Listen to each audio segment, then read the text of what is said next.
নমস্কাৰ সকলোকে। আজি দুপৰীয়া সাজ ধুনীয়াকৈ বনাই খোৱালোঁ ঘৰৰ সকলোকে। আৰু প্ৰত্যেকবাৰে বনোৱা ষ্টাইলটো বেলেগ, খোৱা ষ্টাইলটো বেলেগ। মই ভিডিঅ'টো একদম ৰাতিপুৱাৰে পৰা আৰম্ভ কৰিছোঁ, মাছ ৰখাৰ পৰা বলক পলম নকৰি আৰম্ভ কৰিছোঁ ভিডিঅ'টো। এয়া ৰাতিপুৱাই পৰা আহিলে দাদা এজন মাছ লয়, আৰু এয়া বোলে শিঙি মাছ আৰু বোলো লোকেল মাছ বুলি ক'লে, গতিকে লোকেল মাছ পাবলৈ নাই। শিঙি মাছ আৰু ভাঙোন মাছকে ৰাখিলোঁ। এয়া দেখিছোঁ ইমান ধুনীয়াকৈ মাছখিনি জীয়াতে আছে। তাৰপিছত মায়ে ধুনীয়াকৈ মাছখিনি বাছি কৰি মেলি দিলে, দি মই আকৌ কি ৰন্ধাতে লাগি গ'লোঁ।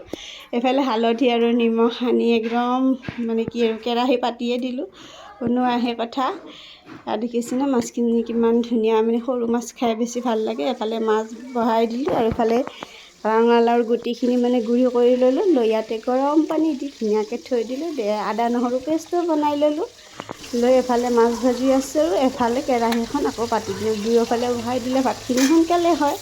আৰু ইয়াতে পাঁচফোৰণ, পিঁয়াজ, জলকীয়া এয়া দিলোঁ। আমাৰ বহুত বেছি মছলা ব্যৱহাৰ নহয়, আমি আদা নহৰুখিনি খাওঁ।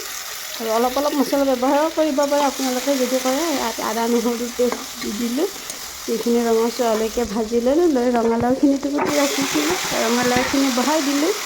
সেইখিনি লাৰি দিলোঁ। আৰু ইফালে মাছো ভজা হৈ আছে, এইফালে ৰঙালাওখিনিও বনোৱা হৈ আছে। আৰু ইয়াতে পৰিমাণ অনুযায়ী হালধি নিমখ দি দিলোঁ। আৰু জলকীয়াটো যদি বেছিকৈ খায় অলপমান বেছিকৈ দিব পাৰে, আৰু কমকৈ খালে কমকৈও দিব পাৰে। তাৰপিছতকৈ মই ইফালে ধুনীয়াকৈ মাছখিনি ভজা হৈ গ'ল। আৰু ইয়াত কেৰাহীটোত অলপমান তেল আছিলে, তাতে আকৌ অলপমান মিঠাতেল দি ল'লোঁ। দি লৈ ইয়াতে পাঁচফোৰণ, পিঁয়াজ, জলকীয়া, তেজপাত এনেকৈ দি দিলোঁ। দি ধুনীয়াকৈ ভাজিলোঁ, ৰঙচুৱালৈকে ভাজি ল'লোঁ। আৰু আদা নহৰু পেষ্টখিনিতো ৰাখি থৈছিলোঁ, আদা নহৰু পেষ্টখিনিও দিলোঁ। ৰঙচুৱা হ'লৈকে ভাজিলোঁ। আৰু কিন্তু ৰঙালাওৰ গুড়িৰ আঞ্জাখনত আলুও ব্যৱহাৰ কৰিব লাগে। মই আলু দুটামান উহাই লৈছিলোঁ, ধুনীয়াকৈ পিটিকি ৰাখিছিলোঁ, আৰু সেইখিনি ইয়াতে দি দিলোঁ। এইখিনি ধুনীয়াকৈ ৰঙচুৱালৈকে ভাজি লওঁ। ইয়াতে হালধি আৰু নিমখ দি দিলোঁ। এইখিনি ৰঙচুৱা হোৱালৈকে ভাজিলোঁ। ভাজি মেলি ইয়াতে অথনিয়ে ৰঙালাওৰ গুড়িখিনিত গৰম পানী দি ৰাখিছিলোঁ, সেইখিনিও দি দিলোঁ। ধুনীয়াকৈ মিহলি কৰি লাৰি থাকিলোঁ। তাৰপিছত ইয়াতে এইখিনি ৰঙচুৱা হোৱালৈকে এনেকৈ ভজাৰ পিছত ইয়াতে অলপমান পানী দিব লাগিব, যিহেতু তলত লাগি ধৰিব। আৰু অলপমান মছলা দিছোঁ, জিৰা গুড়ি, ধনিয়া গুড়ি, জলকীয়া গুড়ি এনেকৈ মিক্স কৰি ৰখা আছিল মছলা। তাৰে অলপমান দিলোঁ, গোন্ধটো ভাল আহে তেতিয়া। আৰু মই অলপমান পানী দি দিলোঁ। আৰু আপোনালোকে যদি বিচাৰে এনেকৈ গোটাকৈও খাব পাৰে, আৰু নহয় বোলে মই অলপমান পনীয়াকৈ খাওঁ, তেতিয়া অলপমান পানী দিব পাৰে। আৰু মই অলপমান ইয়াতে পানী দি দিলোঁ। এই মাছখিনিতো ভাজি ৰাখিছিলোঁ, শিঙি মাছখিনি ইয়াতে মই শিঙি মাছখিনি দিম, দি উতলিব দিম। 10 মিনিটমান উতলিলে ধুনীয়া আঞ্জা হৈ যাব। ইয়াতে মই শিঙি মাছখিনি দি দিলোঁ। দি আঞ্জাখন ধুনীয়াকৈ উতলিছে। আৰু এইফালে শিঙি মাছখিনিও বনাই আছোঁ, আৰু এইফালেতো ৰঙালাওখন অথনি বহাইছিলোঁ, ৰঙালাওখিনিও হৈ গ'ল। আৰু এইখিনিতে ভাঙোন মাছকেইটাও দি দিলোঁ। আৰু ৰঙালাওখিনিক আমি জাল দিয়া বুলি কওঁ দেই, আপোনালোকৰ ফালে বা কি বুলি কয়।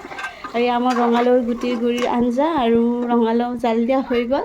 তাৰপিছতকে বোলো এখন যিহেতু বহুত গৰম, টেঙা বনাওঁ অলপমান।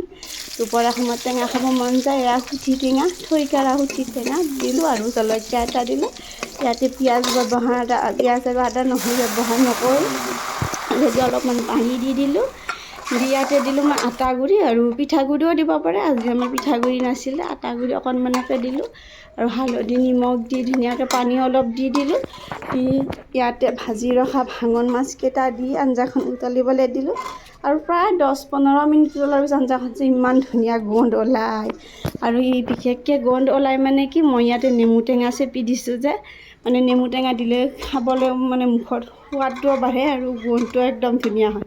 তাৰপিছতে মই আজি দুপৰীয়া সাজা ৰেডি হৈ গ'ল। ভাঙোন মাছ ভাজা, ভাঙোন মাছেৰে টেঙাৰ আঞ্জা, শিঙি মাছেৰে ৰঙালাওৰ গুড়িৰ আঞ্জা, আৰু ৰঙালাও জাল দিয়া। কেনেকুৱা পালে ভিডিঅ'টো জনাব দেই। আজিলৈ ইমানেই আছিল, বাই বাই।